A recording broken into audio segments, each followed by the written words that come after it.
আপনাদের দৌড় আমাদের দেখা হয়ে গেছে। ক্ষমতায় যাওয়ার জন্য, কেউ থাকার জন্য কি কি করছেন আমাদের দেখা হয়ে গেছে। আপনাদের সর্বোচ্চ কোথায় যায় থেকে আমরা দেখি, আপনাদেরকে হয় আমেরিকার গোলাম বানায় দেয়, আর না হয় চীনের গোলাম বানায় দেয়। কখনো ভারতের তোষামদি, কখনো আমেরিকার তোষামদি। এগুলা ছাড়া আপনারা ক্ষমতায় যেতেও পারেন না, থাকতেও পারেন না। কোরআন ছাড়লে আল্লাহ মাখলুকের দুয়ারে দুয়ারে ঘুরাবে। কোরআন ধরেন, আল্লাহর ওয়াদা, ক্ষমতা নেতৃত্ব আমি দেই আমি।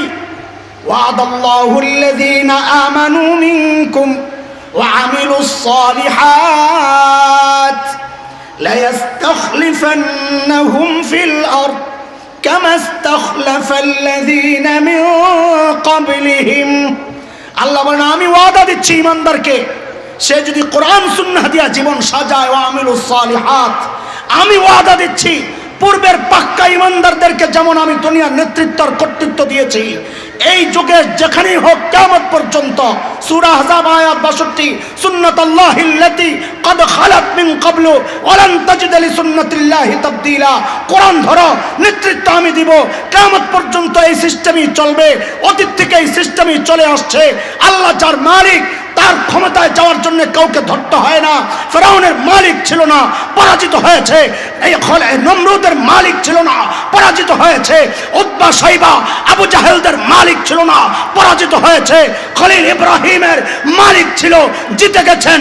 নবী মূসার মালিক ছিল, জিতে গেছেন।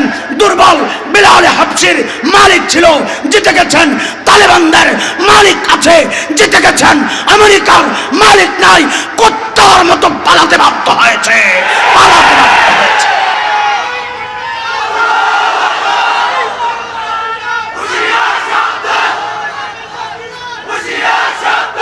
সন্তানকেও সর্বশ্রেষ্ঠ মানুষ বানাতে চান, স্বীকার করছেন না? যদি তাই হয় তা আপনার সন্তানকে সর্বশ্রেষ্ঠ মানুষ বানানোর জন্যে, সর্বশ্রেষ্ঠ মানুষ যেখানে বানায়, যে মাধ্যম বানায়, সে কোরআনের প্রতিষ্ঠানে না পাঠাইয়া আপনি আপনার সন্তানকে পাঠাইলেন কোথায়? বলেন। হয় আপনি আপনার সন্তানকে সর্বশ্রেষ্ঠ মানুষ বানাতে চান, এই কথায় আপনি মিথ্যাবাদী, অথবা এই কথায় যদি সত্যবাদী হয়, আপনি স্বীকার করেন না কোরআন মানুষকে সর্বশ্রেষ্ঠ মানুষ বানায়, এটা স্বীকার করেন। কোনটা? একটা তো মিথ্যা। হ্যাঁ, এই জন্যে গর্ব করেন না, গর্ব করেন না, এটা গর্বের জিনিস না। একজন বাবার জন্য এর চেয়ে হতাশার কথা আর কিচ্ছু হতে পারে না, যার সন্তান তার জানাজা পড়াতে পারে।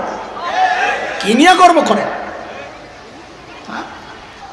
একটা উদাহরণ দিচ্ছি, শেষ উদাহরণ, সময় নাই। মুফতি তাকি ওসমানী দামাত বারাকাতুহুল আলিয়ার দেওয়া উদাহরণ, এটা আমার না।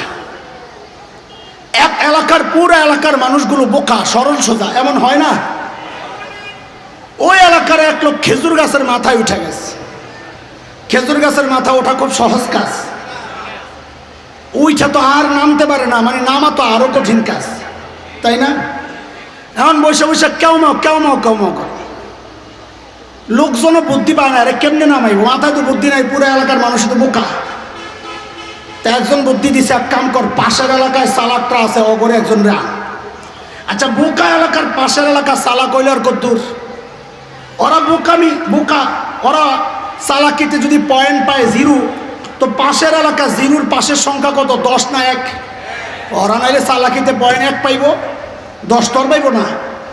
তো একজন ডান্স কি হয়েছে, ও ভাই আমগো এই লোক খেজুর গাছের মাথায় উঠছে, নাম তারে না, ঘর মেয়ে, এটা কোনো ব্যাপার হইল? কি করা এটা কও তাড়াতাড়ি। কয়েকটা লম্বা রশি হোক, তো মোড়া একটা লম্বা রশি আছে, এখন কি করা? কয়টারে মাথায় ওঠাও, খেজুর গাছের মাথা ওঠাও, তো বাসা লাগায় লাগায় উপরে উঠাইছে। এখন কি করা? হ্যারে কয়টা কোমরের মধ্যে শক্ত করে বাঁধতে, তো কোমরের মধ্যে শক্ত করে বাঁধছে। এখন কি করা? আমি হ্যাঁ করে সবাই একসাথে টান দিও, তো হ্যাঁ কইছে সবাই দিছে একসাথে টান। বেড়ায় তো কাড়া গোড়া ঢুইকা মুইকা দাম করে নিচে পইরা, ওই যে তোকে বাজারে ইন্দুর ওষুধ বেছে, জায়গায় খায় জায়গায় ব্রেক, লগে লগে মারা গেছে। এলাকার মানুষ আরে কি করলাম, লোক তো মারা গেছে। মারা যে গেছে আমিও তো দেখতেছি। আরে দেখতেছো মারি, এটা কোন পদ্ধতিতে নামাইলা? আমার দোষ কি? আমি তো আমার এলাকায় এইভাবে একজনকে বাঁচাইছিলাম। কারে বাঁচাইছ? আমার এলাকায় একজনে কুয়ায় পড়ে গেছিল। কথা কথা কোন জায়গায় কই পড়ছে? করে তো আমি এইভাবে কোমরের মধ্যে রশি বাইন্দা টাইম না উঠাই দিয়েছি। আচ্ছা বলেন তো, কুয়ায় পড়া ব্যক্তির বাঁচার রাস্তা খেজুর গাছের উপরে থাকা ব্যক্তির বাঁচার রাস্তা কি এক? ওই যে ওইটা ছেড়ে দিয়ে এটারে ধরলো, ও বাঁচছে না মরছে? এখন ওর কি গর্ব করার কথা না আফসোস করার কথা? বলেন বলেন। তো হযরত মুফতি তাকি ওসমানী আল্লামা হযরত ইমাম মালিক রহমতুল্লাহ আলাইহির একটা কথার উদ্ধৃতি এনে বলেছেন, ইমাম মালিক বলেছেন, লা ইয়াসলুহু আখিরু হাযিহিল উম্মাহ ইল্লা বিমা সালুহা আউয়ালুহা। এতে পারবো না, কারণ কোরআন ছাড়া কেউ কাউকে শান্তি দিতে পারে না। আজকে আমার দেশে দুর্ভিক্ষের ভয় দেখানো হচ্ছে, কারণ কি? ইউক্রেন রাশিয়া যুদ্ধ, তেলের দাম বাড়ছে, ইউক্রেন রাশিয়ার যুদ্ধ, গমের দাম বাড়ছে, ইউক্রেন রাশিয়ার যুদ্ধ। এমন একটা অবস্থা মনে হয় যেন ইউক্রেন রাশিয়ার যুদ্ধের সব খরচ বাংলাদেশ বহন করতেছে। আসলে কারণ তো এটা না, মূল কারণে যেন আমরা হাত না দেই, আমাদেরকে শয়তান আরেক জায়গায় ব্যস্ত রাখছে। আল্লাহর গজব ওই যুদ্ধের কারণে আসে না, আল্লাহর গজব আসে বান্দার গুনার কারণে। প্রতিকারের ব্যবস্থা কি করা হয়েছে? জাতিসংঘ বিশ্বব্যাংক থেকে একটা লোনের ব্যবস্থা হয়ে গেলে যুদ্ধ মোটামুটি দুর্ভিক্ষ ঠেক দেওয়া যাবে। আমরা বলি ওইটাও প্রতিকারের ব্যবস্থা না। আসার কারণও ইউক্রেন রাশিয়ার যুদ্ধ না, প্রতিকার ব্যবস্থাও IMF এর লোন আর ঋণ নেওয়া না। আসার কারণ আল্লাহর গজব। আর প্রতিকার করতে হলে আল্লাহ বলেছেন সূরা আরাফ আয়াত 96, ওয়ালাউ আন্না আহলাল কুরা আমানু ওয়াত্তাকাউ লাফাতাহনা আলাইহিম বারাকাতিম মিনাস সামাই ওয়াল আরদ। বান্দা যদি পাক্কা ঈমানদার হয়ে যায়, গুনাহ ছেড়ে দেয়, আমি আসমান জমিনের বরকতের দরজা খুলে দিব। এই জন্য আমরা বলি কোরআন বুকে ধারণ করো, কোরআনী শাসন কায়েম করো। এই দেশকে দুর্ভিক্ষ মুক্ত করতে চাইলে গুনার সমস্ত উপলক্ষ আয়োজন বন্ধ করো, সিনেমা হল বন্ধ করে দাও, মদের আড্ডা বন্ধ করে দাও, জুয়ার আড্ডা বন্ধ করে দাও, ক্যাসিনো বন্ধ করে দাও, আলেমদেরকে মুক্ত করে দাও, আলেমদেরকে মুক্ত করে দাও। দেশে দুর্ভিক্ষ আসতে পারে না।